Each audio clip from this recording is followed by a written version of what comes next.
In the valley of Elah, two armies faced off, Philistines on one hill, Israelites on the other. The Philistines had Goliath, a giant, armored in bronze, wielding a massive spear. Every day Goliath thundered out a challenge, daring anyone to fight him. For 40 days his taunts echoed, and fear gripped the Israelites. Even King Saul was terrified. The soldiers saw only the giant, forgetting the power of their God.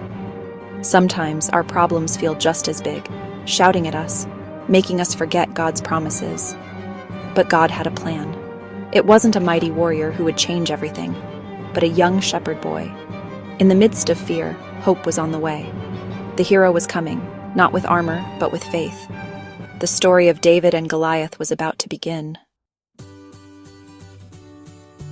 Far from battle, David tended his father's sheep. He was the youngest of 8 brothers. His siblings were soldiers, hiding from Goliath. David wasn't a warrior, he was a shepherd, singing songs to God under the open sky. His heart was full of faith. One day, his father sent him to deliver food to his brothers at the army camp. When he arrived, he saw the fear in Israel's army. But David felt something different: righteous anger. While others saw a giant, David saw an insult to God. David's courage came from his trust in God, not his own strength. He was just a shepherd, but his heart was bigger than the whole armies. The boy with a big heart was ready to face the giant. Goliath was a master of intimidation. For 40 days, his words poisoned the hearts of Israel's soldiers. He mocked their courage, insulted their God, and tried to make them feel worthless. Fear works like that. It tells us we're not enough. The Israelites started to believe the giant's lies, forgetting God's promises and past victories. They were paralyzed, trapped by fear. But David heard Goliath's taunts differently. He felt righteous anger, not fear. To David, this wasn't just a military challenge. It was a spiritual one. Someone was mocking the living God. David's focus was on God's honor, not the giant's size. This perspective gave him courage no one else had. He was ready to silence the giant's voice. Sometimes the real battle is about whose voice we listen to, fear or faith. David chose faith, and that made all the difference. King Saul heard about David's boldness and called him in. David said, "Don't lose heart. I'll fight the Philistine." Saul saw only a boy, not a warrior. "You're too young," Saul said. "He's been a fighter since his youth." But David shared his story. He'd fought lions and bears to protect his sheep, and God had rescued him every time. "The Lord who saved me before will save me now," David declared. Saul agreed. "Go, and the Lord be with you." Saul tried to dress David in his own armor, but it was heavy and awkward. David couldn't move in it. He took it off, choosing to face Goliath as himself, a shepherd, not a soldier. David trusted God, not armor. He would use the tools he knew, the skills God had given him. This was a powerful choice: faith over fear, God's way over the world's way. David's real armor was his trust in God. Sometimes we have to let go of what others think we need and trust what God has given us.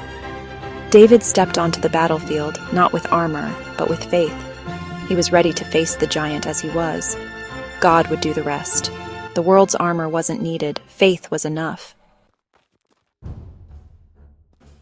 David left Saul's tent without armor, but he wasn't empty-handed. He carried his greatest weapon, faith. Faith is trusting what you can't see. The soldiers saw a giant and felt fear. David saw God and felt faith. His faith was built in the quiet fields, facing lions and bears with God's help. Each victory made his faith stronger. When he saw Goliath, he saw just another problem God could handle. Faith changes your perspective. The soldiers saw defeat. David saw victory. Faith lets you see your problems from God's point of view. God is bigger than any giant. Faith doesn't deny the problem. It declares God is greater. David spoke his faith out loud, declaring God's power. He told Saul, "The Lord will rescue me." He would soon tell Goliath, "The battle belongs to the Lord." Speaking faith strengthens your heart and declares your trust in God. David's faith was active, vocal, and ready for battle. He didn't hide it, he proclaimed it. Faith was his weapon, and he was ready to use it. Sometimes the greatest battles are won with words of faith. David was prepared for the fight, and his faith would lead him to victory. David prepared for battle in his own way. He didn't grab a sword. He went to a stream and chose 5 smooth stones. His weapon was a simple sling, but in his hands it was powerful. David had practiced with his sling for years, protecting his sheep. Why 5 stones? Maybe he was practical, or maybe he was ready for more giants. His faith didn't make him careless. He prepared. Faith and action go together. The stones were ordinary, but David knew God could use ordinary things for extraordinary victories. The world laughed at his weapons, a stick, a sling, and 5 stones. But David trusted God to use what he had. What are your 5 smooth stones? Maybe it's a kind word, a prayer, a skill, or a simple act of faith. God uses small things to win big battles. Don't underestimate what you have. When you put your gifts in God's hands, they become powerful. David trusted God to guide his stone. We can trust God with our simple acts of faith too. The battle wasn't about weapons, it was about trust. David was ready. The giant wouldn't stand a chance. David stepped into the valley, staff in hand, sling and stones ready. Goliath saw him and laughed, mocking, "Am I a dog, that you come at me with sticks?" He cursed David, trying to intimidate him one last time. But David stood firm and shouted back, "You come against me with sword and spear, but I come against you in the name of the Lord Almighty." David made it clear, this wasn't his battle, it was God's. He declared, "This day the Lord will deliver you into my hands, so the world will know there is a God in Israel." David's goal wasn't his own glory, but God's. The most important truth: the battle is the Lord's. We often think we have to win with our own strength, but God fights for us. Our job is to show up with faith and trust Him. God wins the victory. This truth changes everything. David's faith pointed everyone to God. The giant's power was nothing compared to God's. The battle belonged to the Lord. David was just his instrument. The outcome was never in doubt. Faith had already won. As Goliath moved in, David ran toward him, faith in action. He reached for a stone, loaded his sling, and let it fly. The stone struck Goliath's forehead, the only unprotected spot. The giant crashed to the ground, defeated by a single stone. The impossible happened in an instant. The Philistines panicked and ran. David finished the battle with Goliath's own sword, a symbol of total victory. Israel's army, inspired by David's courage, chased the enemy and won. One boy's faith turned fear into courage for a whole nation. The fall of the giant changed everything. Despair became victory. Silence became praise. When we face our giants with faith, God's power is revealed. Our victories inspire others to believe. One person's faith can spark a chain reaction of courage. When a giant falls, it proves nothing is too hard for God. The story wasn't just about David, it was about God's greatness.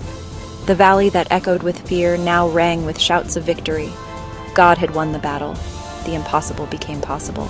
The giant was gone, and hope was restored. Faith had triumphed. The story was far from over. The story of David and Goliath is for all of us. We all face giants. Fear, sickness, loneliness, problems that seem impossible. These giants shout at us, trying to paralyze us with fear. But this story teaches, our giants are never bigger than our God. David saw the giant, but he saw God more clearly. We can choose to focus on God's power, not our problems. God promises to be with us, to fight for us, to give us strength. Like David, we must use the stones God has given us: prayer, faith, small acts of obedience. Every past victory builds our faith for the next challenge. We must reject the world's armor and put on the armor of faith. Declare, "The battle is the Lord's." What is your giant today? Look at it, then look up. Remember the God who guided a stone to the perfect spot. That same God is with you now. He loves you and fights for you. Your giant is not too big for him. Trust him. Step out in faith, even if you're afraid. Take your simple stone and run toward your giant. With God, the impossible becomes possible. The giant will fall, and all the glory will go to Him.